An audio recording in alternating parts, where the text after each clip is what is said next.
వీకెండ్‌లో స్పెషల్‌గా ఏమైనా బ్రేక్‌ఫాస్ట్ చేద్దామనుకుంటున్నారా?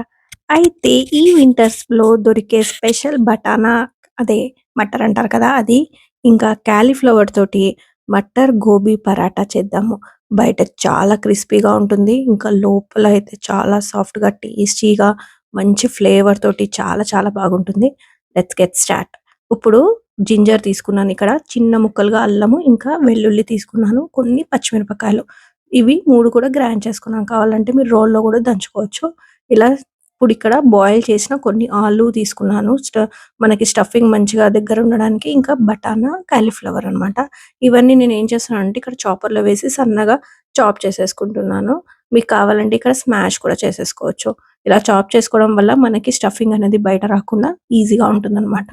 సో, ఇప్పుడు ఇక్కడంతా గూడా తీసుకున్న దాంట్లో కొంచెం మనం పేస్ట్ చేసుకున్నాం కదా! పచ్చిమిరపకాయలు, అల్లం వెల్లుల్లిది అది కూడా యాడ్ చేయండి. దీంట్లో కొన్ని మసాలాస్ యాడ్ చేయాలి. దాంట్లో ఉప్పు, కారం, చాట్ మసాలా, ఆమ్చూర్ పౌడర్, ఇంకా కొంచెం గరం మసాలా కూడా యాడ్ చేసేసుకోండి.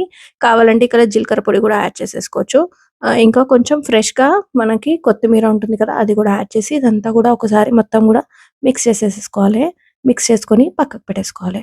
ఇప్పుడు మనము ఫ్లోర్‌ని ఇలా ముందుగానే ఇక్కడ చపాతీ పిండి అనేది కలిపి పెట్టేసుకున్నాననుకోండి ఈజీగా అయిపోతుంది. ఇప్పుడు ఈ చపాతీస్‌ని కొంచెం నార్మల్ ఇలా పేస్ కొంచెం స్లైట్‌గా ఒత్తేసి దీంట్లో మనము స్టఫింగ్ పెట్టాలి అనమాట. నేనిక్కడ చపాతీ పిండి చూపించలేదు. ప్రతి ఒక్కరికి కూడా చపాతీ పిండి చేయడం వచ్చు కాబట్టి. సో, ఇదంతా నేను ఇలా పెట్టేసి ఇలా ప్రెస్ చేసుకోవాలనమాట. ప్రెస్ చేసుకోవడం వల్ల ఆ స్టఫింగ్ అంతా కూడా మంచిగా బయటికి రాకుండా ఓన్లీ సైడ్స్‌కి కూడా అడ్జస్ట్ అయిపోతుందనమాట. ఇప్పుడు ఒకసారి కొంచెం చేయితోటి ఇలా ఇలా ప్రెస్ చేసేసి మన బేలన్ ఉంటుంది కదా! దాంతోటి లైట్‌గా చాలా గట్టిగా నొక్కొద్దనమాట. మెల్లగా చేస్తా ఉండాలి. మా సైడ్స్ అంతా గూడా ఇట్లా రాకుండా టచ్ చేసుకుంటూ ఎయాలి. ఇక్కడ మీరు ఘీ కానీ, బటర్ కానీ, ఆయిల్ కానీ ఏదైనా యూజ్ చేయొచ్చు. ఇప్పుడు వేడి వేడి పెంచి మీద కొంచెం ఘీ వేసేసి మన పరాటా అనేది యాడ్ చేసి దీని మీద గూడా మళ్ళీ ఘీ వేస్తున్నాను.